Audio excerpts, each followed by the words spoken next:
நேற்று கடுப்பாய் திட்டிய big pass இன்னைக்கு வந்து எல்லோரையும் பாராட்டுறாருங்க. அதாவது நீங்கள் எல்லாம் 0-0 போட்டது தப்பு தான், விதிமீறலை நான் சொன்னதுக்கு பிறகு பொறுப்பான முறையில் உட்காந்து நீங்கள் மார்க்ஸ் எல்லாம் போட்டிருக்கீங்க. அந்த மார்க்ஸ் எல்லாம் வந்து ஓகே. இப்போ வெல்டன் மை பாய், நீங்கள் கம்பேக் வரணும்.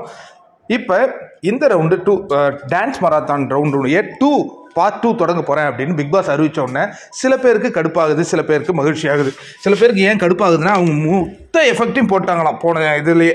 நிக்சனுக்குலாம் வந்து என்னடா இது உடம்பு வலி இன்னும் போகலை எனக்கு, நான் இப்படி கழுத்தை ஆட்டி என் கழுத்து வலியே எனக்கு இன்னும் போகலை, அதுக்குள்ளே 2வது பார்ட்டா முடியலையே, அதுவும் கேரக்டரோடு இருக்கணுமா. விசித்ரா அம்மாவுக்குலாம் ஐயோ அந்த காஸ்டியூமை போகிறதுக்குள்ளே விடிஞ்சிருமே, என்னங்கடா இது போட்டு எங்களை டார்ச்சர் பண்ணுறீங்க அப்படின்னு புலம்பி கொண்டு இருக்கும். அந்த காட்சிகள்லாம் பார்த்துக்கிட்டு இருக்கோம். இன்னொரு புறம் வந்து பிக் பாஸ் என்ன சொல்கிறாருன்னா, அந்த ரவுண்ட் 2 ரூல்ஸ் அண்ட் ரெகுலேஷன் நான் அப்புறம் சொல்ல போகிறேன் அப்படிங்கிறாங்க. நடந்து முடிந்த முதல் நாள் பர்ஃபார்மன்ஸில் அர்ச்சனா வேறு லெவலில் பிச்சு எடுத்துட்டாங்க. ஒட்டுமொத்த ஆடியன்ஸினுடைய மனங்களையும் கொள்ளை கொண்டிருக்காங்க.